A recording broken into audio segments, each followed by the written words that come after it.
is not with me right now. Because, no. But I'm gonna do this video on my own. So, I'm gonna show you a few, places that are haunted in the United States. And these are all true, I would say, if you believe in ghosts. But I'm Carla Jones, and Amanda Smart's not here, but she would be my other partner to do this video. So here we go. Shard Villa. It's in Salisbury, Vermont. I can tell you my quick brief of it. Shard Villa was owned by 4 people, and a guy and his family lived there. Also, they had 2 other people with them that lived with them. It was actually my great-grandpa and my grandfather.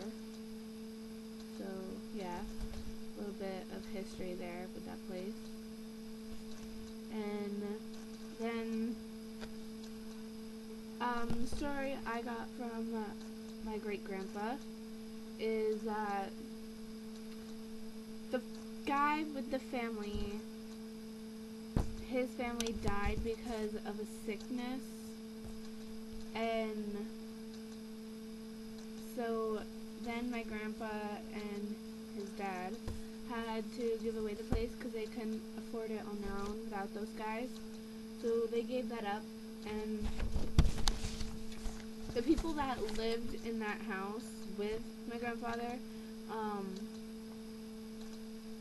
there was a guy, his wife, and there's 2 little girls, and they all got sick somehow and died. But now I'm going to read you an article about it, but real quick, I'm going to show you some pictures of it.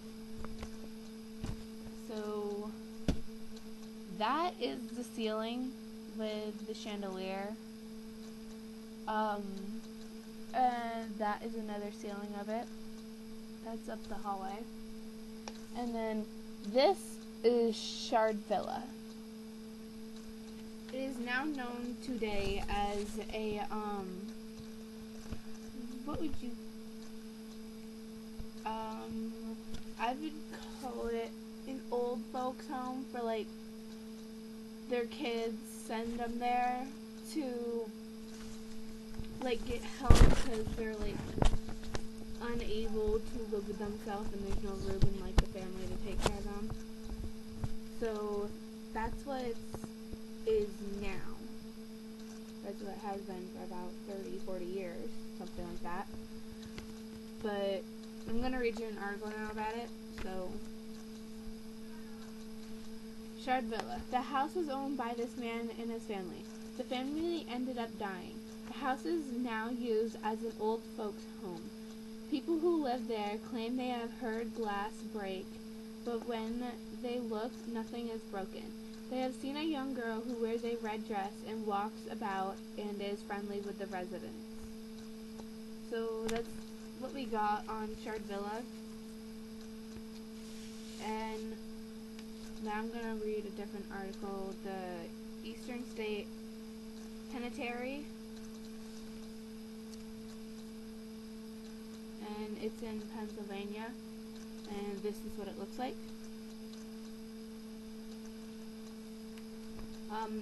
For you that don't know what a penitentiary is, it's a jail for, like, naughty people who have done bad things in their life. So I don't know much about this one, so I'm just gonna read the report on it. Yeah. reports of ghosts touching you, cell doors being slammed, books being scratched, prisoners used to be tortured, and spirits now live torturing whoever walks through. The place was over 200 years old, opened in 1829. Workers put prisoners in strict insulation. Unexplained voices of male believed to be prisoners on the top floor. So yeah, that's that haunted place. And then Emily's Bridge. Ooh, that's in Stowe, Vermont. I will tell you my story of this first, because two stories are kind of similar. So I'm going to show you pictures first, though. That is the sign that someone made for Emily. It's on this structure right here on the rails of the road. That is. And it says, "Please keep Emily's Bridge hauntingly beautiful." And that is the bridge. This is in Stowe, Vermont. Well, there was this girl named Emily, and she was in love with this guy, and obviously they were out of school, and they were going to run away together to get married one night, and her parents found out about it because she told them, obviously, and her parents did not approve of her current boyfriend at the time, so her parents hired someone to keep him, her boyfriend, away from her that night. So obviously the guy succeeded. He did not show up at the bridge where Emily was, waiting for him so they could run away. And Emily, when he didn't show, she got really sad and was mad at everything that was going on.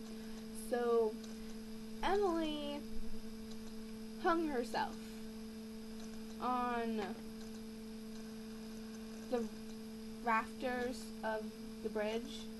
It's like the wooden things like that build it on the inside. So she hung herself and she died, apparently. And that is that story. And no, today it is haunted. Now I'm going to tell you what happens at 3 o'clock in the morning when people go there. At 3 o'clock in the morning, people have gone there. They say, it's all on YouTube. If you want to check it out, just check out Emily's Bridge. But they say that at 3 o'clock in the morning, if you walk on that bridge, you will hear Emily crying. And you will hear two guys that she killed and a horse will be walking across the bridge. The guys will be talking and everything. So I haven't heard that for myself yet, so I don't know if I believe that. But I am telling you this right now. I have been there twice. And the first time I went there, I was with my sister and brother and mom. Well, my mom were talking to the people that were on the bridge, on like the hill up there where it is, and no one was on the bridge. So we decided to go under the bridge where people said they found where her dress was found. So we went under the bridge and everything, and my brother was being very immature. He was throwing rocks on the bridge. Well, a rock landed on the bridge, and no one was on that bridge at all. And that rock came flying back at us and almost hit my brother in the head. So I do believe that is haunted. And then the other story behind that with me, I was with my friend Ashley and my sister and my big brother Bushy. Well, Bushy is a boy. And Emily does not like boys because her boyfriend did not show up, so she hates boys. Warning you, boys do not go there. Danger. So, we were just walking on there taking pictures. If I had the picture still, or if I could get on my sister's laptop, which is kind of broken, but we had pictures that had like little shadows in it when we took pictures at night, and it was freaky as hell because it was like, you know, it was just like really creepy because there were blue shadows and everything, and then you have like these orbs all over, and no thank you. And well, we had another friend in the car named Sam, call him Sam Shook. So he was in the car and he was too scared to get out and everything. Well, Bushy went on the bridge with us, and we came back to the house. He had scratches all down his back. So that's how that went. And none of us scratched him. Swear to God on my life, none of us touched him. So yeah, that's that story. And then I haven't seen this myself, but apparently if you drive over that bridge at night, she will scratch your car. I haven't heard of that yet, so, but there is rumors about that. I'm not saying it's 100% true, but yes. And now I'm just going to read you the quick article. A story of a girl named Emily who hung herself on the rafters of the bridge. She made plans to marry her current boyfriend, and they were going to run away together. Her parents strongly disapproved and hired someone to stop her boyfriend from meeting her. When he didn't show, she hung herself. They say every night at midnight, if you go there, you will see shadows of her. This happened in 1968. So that was not that long ago. That was about like 32, 34, 44 years ago. Yeah, if I had a picture of them, I'd show you. Old fashioned. Now, the fourth story, and the last one, I swear, is in New York, Usler Park, New York, the Headless Horseman. As you know, there is a movie on this. I didn't quite feel like taking pictures off the movies because the movie was, I didn't like it. It seemed kind of dull and not scary. So, I'm going to show you some pictures.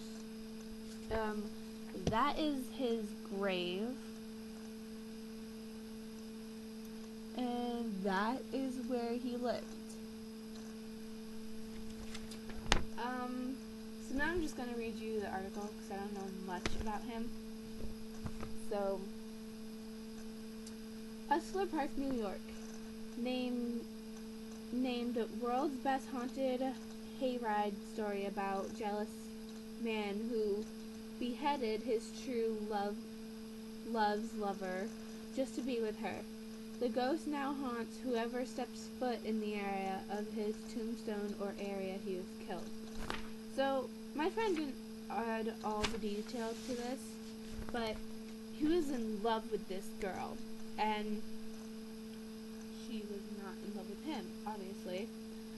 And so, I don't know what's up with the headless thing, but he must have like chopped his head off or something and became like, ooh, but, yeah, I guess that he was in love with this girl, I know that much, and that she didn't want to be with him, so I take it he went psycho or something, but, yeah, those are our stories, and yeah, bye.